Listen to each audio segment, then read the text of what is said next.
Hello and welcome to the latest Science of Sport podcast. I'm your host, Matt Solomon, and today I'm delighted to be joined by Autin Jochum. So Autin is a former Division I collegiate strength coach, and he's renowned for his ability to use play as a means to improve athletic performance. And that's exactly why we've asked him on the podcast today. So without further ado, it's time to welcome Autin onto the show. So Autin, welcome to the Science of Sport podcast. It's a pleasure to have you here. Yeah, I'm pumped to be here. Thank you very much for joining us. So give us a quick introduction as to who you are and what you've been up to until now. Yeah, my name's Autin Jochum. Weird last name. I know everybody pronounces it wrong, but yeah, we got Jochum, owner of Jochum Strength, sports performance center. We have online training where we kind of create better movers. That's our goal. Ex-Division I and Division III strength coach. And yeah, we're here. Awesome. So obviously we're here to discuss play and how you can incorporate that into training generally, and then the impact of that on athletic performance. So before we get kicked off, what do we mean by play? Because obviously a lot of stuff is play, right? Like what specifically do we mean by play in this instance? Yeah, play to me is like this exploration of movement. And like you said, there's so many different pieces of it. And when I saw this question, it's like there's the general aspect. And we kind of use all these aspects of play. It's like there's the general aspect of play, which is like just move your body in different ways. Like go play spike ball, go explore, maybe it's wall ball, something fun. And for us, we use that kind of play method for more of like a neuroplasticity, more of an emotional like, and warm up the body, get the body moving in different ways. But that's just going to be more general play. Then you have more like specific play. And we're going to go into like the small sided games. And we're going to work on specific aspects of discovering movement options, finding movement solutions to movement problems. And that's going to be a little bit more specific play. But then you also have like play in the weight room. It's like weights and the progression of weights and the linearized periodization and just progression of numbers in the weight room and progression of like sprint times. Like all of this is gamification. Like I consider it. It's like the reason America is so addicted to weight room and why you struggle to get athletes to want to run and jump is because they can metrify, they can gamify the weights right away. Okay, last week I did 135. This week I can do 185. That's a game, man. Like I can beat that. I have a leaderboard. And now you have somebody like Tony Holler coming out with like rank, record, publish. Like he gamified sprinting, and now everybody wants to go sprints. And before it's like you couldn't get athletes to go sprint. Like it wasn't something that like they always wanted to go do, but you could go get them to like, oh, I want to go beat that number. Now they have a number to beat in sprints. Same thing with the jump mat. So you have so many different aspects of play, but my whole overarching aspect is combining the mind, body, and spirit together into something to achieve their ultimate goal, which is become a better athlete, become a better person. And I think a lot of times we lose sight of our overarching goal. We lose sight of how to get there by applying it too much to the numbers, too much to like just the barbell. Like their goal is not to get better at the barbell. Again, we get too stuck in the one rabbit hole. And I think play does a really good job of bringing us into that overarching and staying in that overarching goal and being able to use different aspects of play to motivate the athlete. And that's really interesting, right? The motivation. So is that something that you think plays into the increased athletic performance that you can get from play? So like motivating them, maybe even subconsciously, to make sure that they can get more out of that training drill or more out of that exercise. How do you think that works in terms of improving performance? Yeah, I mean, the psychological of any good athlete, the number one stimulus you can give them is a better athlete than them. And we talked about it this morning at the gym. It's like we have this freak athlete and he's lazy. I'm pretty sure he came in hungover. It's a Friday morning right now. I'm like, this dude is like playing like trash right now. And we have this guy that shouldn't be beating him. He goes and beats him on the jump mat and like just starts like talking shit and like getting after it, and they're going at it. And then he jumps 3 inches higher. It's like there's no amount of like rah, yell at him. There's no amount of programming jump training that's going to do that. It's literally just like getting that intense aspect, getting the piece of like, there's a game, there's something to go beat. And then this is why elite level athletes, like they're elite because they're really good at solving the movement problems in front of them. Like that's what they excel at, whatever that movement problem is, the barbell, the sprint, the jump. But you have to give them a movement problem that matters, or it doesn't. Like it's like you and I, the intensity that we would approach like a 2 + 2 = 4 problem. It's like, bro, it's 4. Like it's like the Goodwill Hunting scene where it's like how easy this is for me. It's not even fun. And that's what the thing with the athletes. It's like, how can you make that problem a not a 2 + 2 problem, but more of an algebra or more of a like calculus problem to where they have to like, oh crap, I got to lock in, I got to go. And that's what sport is. And that's what they excel at. That's what they thrive with. That's why they're elite. And I feel like a lot of times in our training, we are not giving them problems that elicit that response. And if you don't elicit that response, you don't see how they're solving their calculus problems. You see how they're solving that 2+2 problem, which is great and dandy. But when they get onto the field, they're gonna be required to solve this calculus problem. And now you don't know how emotionally they handle it, or maybe they've just never solved calculus before and they've never been there, and they completely fall apart, or they're just not able to use what we've done with the basic math there. So I think that's a huge piece of training that goes under the radar a ton. And when we look at the movement quality, so obviously that's athletic performance, but movement quality is obviously slightly different, maybe one of the building blocks towards athletic performance. How can play influence movement quality? Well, this is something that the body keeps score. That's the name of the book. They did it was such a cool study of like, or talk about how a lot of kids that have like traumatic experiences, they're stuck in this fight or flight, and then they're taken out of this rough and tumble play. They're taken out of this play environments because recess is cut. All of this stuff is kind of cut from them. So they have no ability to explore, no ability to find like what they're always in this fight or flight. And then now you look at an athlete and it's the same thing. If you have a new athlete walk in, like just look at them. They'll do something and they'll look at you to see if they did it right. They'll do something, eye glance, do something, eye glance. They're always fight or flight. It's always, did I do this right? Did I do this right? And then they have no environment in which they're able to explore what their bodies are capable of doing. And you're there to guide them, but you are not there to yell and like get them into that fight or flight. Like, oh, am I doing? No, like, did it feel right? Yes or no? Did you solve the movement problem better than the other person? Yes or no? Okay, so now we can provide environments in which you're able to, it's a little bit of a dance. It's like, okay, like, how did landing that way feel? How did it look? Like, we can show you on video, like we can do some of these things. How did it feel? How did it look? Okay, let's try it this way. But I feel like a lot of times we don't give that ability to dance, and that's all movement is. It's like this dance. The best movers in the world are so fluid. It's like this rhythmic walk. Like I talk about this, it's like this swagger walk that these best athletes in the world. It's like this bounce, this rhythm, and then you have these strength coaches, like when they walk, it's like invisible lat syndrome. They can't move very well, and these invisible lat syndrome, like tight, bundled up, like wide ISA type guys that are sitting there yelling at their athletes to do these things perfectly. It's like, well, maybe we should like look at the paradox there. Like, that athlete moves better than you. Like, why are they moving that way? Can we give them some freedom to express that movement quality that they have? And that doesn't mean you can't nudge it in different directions. It doesn't mean you can't play with it. But I think the biggest thing is giving them the ability to explore what the best movement quality for them is, rather than this is the best movement quality. I'm going to fit you into my box. And how do you then create an environment which allows that? Because it sounds really good, obviously. You're like, okay, cool, we'll allow them freedom to jump around and play. And then all of a sudden you're herding cats because there's like 20, 18-year-olds running around just taking a mick out of your session. So how do you make sure that the environment is conducive to providing that stimulus for them? Yeah, and I think that goes back to, again, giving them a calculus problem that is hard enough to solve, and giving them athletes that are like competing. So like a lot of times it'll be like, okay, so the traditional like landing mechanics thing is like maybe like 5x3, like, and I the only reason I know this because I've ran this before. Like when I first started coaching, it would be like, we'd start with the landing mechanics. We'd do like snap downs. We'd do like single leg drops and make sure the knees and everything's tracked. So that was like kind of back in the day, it was like how I viewed movement quality. It's like, I can fix your movement quality by doing these things. Now my movement quality session is, I'm going to put out a box or a high hurdle.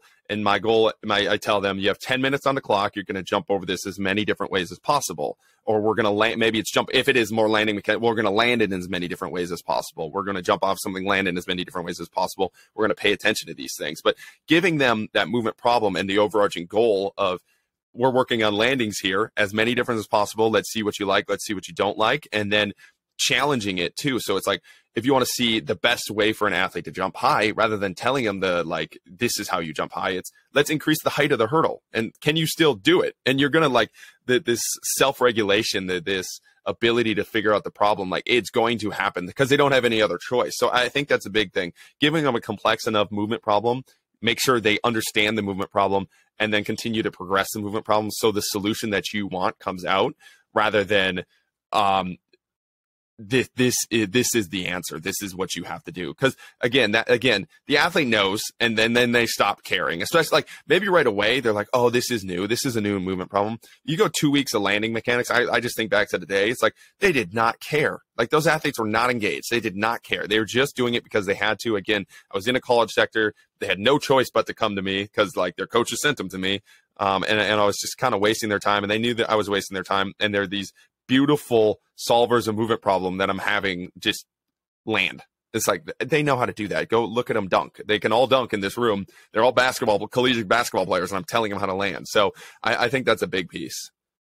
And is there any science to back that up as well? So if we're looking at peer-reviewed literature, obviously it's a little bit more difficult to get a nice controlled study, because what you're talking about is effectively delivering some chaos to allow them to express themselves better. But is there any literature which backs up the use of play in this way to improve athletic performance? So the 3 resources that I would go with here is, I'm going to start as the biggest name is probably Huberman, talking about, he has I think it's a full month of podcasts on play and talking about the gateway for play to neuroplasticity, play for the ability for like define movement options. But he has all of the studies listed in that month of that podcast series, to really solidify the science behind it, which for a lot of coaches that are not in the creative aspect yet and need the nudge a little bit, it's like a big piece of like, okay, why should I do this? And that was a really good podcast to send to a lot of coaches, just because it's like, okay, now there's science here. Another resource is Rafe Kelly, who was actually just on Jordan Peterson's podcast, which is pretty sweet. But I've had him on my podcast. I've been on his podcast, talked to him back and forth for years now. But he talks about the studies of like kids that are without physical education and kids that are without rough and tumble play, and the effects on their physical development is massive. And he's shown, he's shown me the studies made of that. And it's pretty crazy on the effects, not just physically, like the physical expression is worse as they grow up, but also the ability for their brains to function and their ability to, a lot of it's like the cooperation, like a big piece socially is play. Like it's like, I can push your boundaries this way, you can push my boundaries that way. If you overstep my boundary in play or life, I can tell you that, I can express that emotion. If I overstep your boundary, you can tell me, and I know when to stop. And that's what play does a really nice job of socially, is like all these aspects of teaching kids how to interact socially. And when you take that away in recess, you take that away in rough and tumble play, you do see it in the generation. It's like they don't know how to interact socially. They're too selfish, or they're too they bend over backwards because they don't know that push and back in that play aspect. And then physically, Rob Gray is in How We Learn to Move in his book, and his second book, I'm blanking on the name of his second book, but he talks a lot about all of the studies behind either injury prevention and how let's say it's landing mechanics. And he talks about how if you're landing the same way every single time, if you just want to look at landing mechanics, one, in the sport, you're going to see so many different landing mechanics. So like you're exposing the soft tissues to all these different positions. 2, he talked about if you're landing the same way over and over and over again, you're going to stress the same joints over and over, joints, ligaments, muscles over and over and over again. And he talked about how that can be a possible increase for injuries. But he's a really good resource. His whole book is full of references in there of all the studies, a lot of them that he has actually done too, which is really cool. And a lot of studies that he's cited to back up play, to back up differential learning approach, to back up that kind of constraint-led approach. Absolutely awesome. So when you bring all this together, obviously there's a lot of different things which you need to bring into one session to make sure that works. So can you give us like a case study as to how either coaches or athletes can make an environment and make a training session where they can ensure that play is used then to improve their athletic performance? Yeah, so I can kind of run through what I kind of set it up as, or how I view it. And hopefully somebody smarter than me can kind of take it and be like, well, you're dumb. I'm going to apply it my way. But when I have athletes come in, a lot of times they're coming from like class. They've been sitting around. It's kind of like this zombie apocalypse I talk about. It's like they've been told what to do all day long. Sport practice, especially if they're college athletes. It's like when you wake up, when you eat breakfast, when you go to class, what you do at sport practice, what you're supposed to wear all day. Like all of that stuff is, they don't have a say. So they walk in on their phones like zombies, like they have nothing going on in their brain. So we'll start off with trying to get them excited. So then it'll be more of that general play aspect. Get them excited, get them competing, get them moving, get them warmed up in something that's not going to be a ton of like high velocity movements, just so you're not like pulling a hamstring or something like that. So that'll be more spike ball. That'll be more gymnastic type movements, more parkour, more recess type games, that kind of setting. So we get the energy high, we move their bodies, we get them ramped up, we get them moving, but mostly get them talking, get them expressing what they want to express. Then we'll funnel that into more of a specific type play. And this will be based off the athlete and what we're kind of focusing on here. But let's say it's a football athlete. We'll go more small-sided games. And this is the goal too, is our goal, what's our overarching movement goal of the day? Maybe it's acceleration. Maybe it's agility. Maybe it's max velocity with context. So max velocity with context with a football player we'll go short field, or narrow field, long field, so they don't have a ton of room to make the person miss side to side. They got to beat them vertically. And once you put them in game environments like that, you're going to get a lot of high velocity sprints. If it's more acceleration based, we'll do wide field, short distance, and then a lot of it's side to side lateral movement. If I want to focus on teamwork or communication that day, it is going to be a game in which I require 3 passes before they're able to score. But we'll set up environments in which we are achieving the movement of the day, and that's the more specific. But we created this big energy. We're going to apply it in the specific, and then we still have a lot of good energy going on just because the competition, the juices are flowing. Then we'll kind of apply that to our stimulus, the max stimulus of the day. Maybe that's a squat and a jump. Maybe that's a bench press and a throw, something like that. But we'll apply all the energy we just created into the big stimulus of the day, get them going, get them competing. That's where we'll rank, record, publish. We'll do jump mats. We'll do lifts. We'll measure all of that. And then from there, I like to apply them into this. I like to bring them more internal. So I'll bring them into I talk about build the armor sense. So then we're going to do something like isometrics. Maybe it's a high rep scheme, 100 to 1,000 rep scheme. Maybe it's something for 2 to 5 minutes. Maybe it's a dead hang. But we created all this energy. We got our stimulus. Can they come back internal? And you see athletes, they do a really nice job of getting high, but now they can't come internal and come back into their bodies, sit there, and then come back out of that. A lot of times, they don't know what to do with that energy. So again, it's exposing them to that calculus problem they're going to see on the field, where it's I only play offense. I sit when the defense is out there. Can I come from this high state to this low state, take in the information, take in my internal sense, recover, come back out there? So we'll kind of ebb and flow like that. We'll go into the build the ISO. I'll come back out into more of a general accessory type lift, and then we'll finish with another ISO. So then you have that ebb and flow of general games, specific, stimulus, build the armor, general, build the armor. Absolutely awesome. I think that's really interesting. And it's really nice to see that you can make that into in an applied context as well, because it sounds great.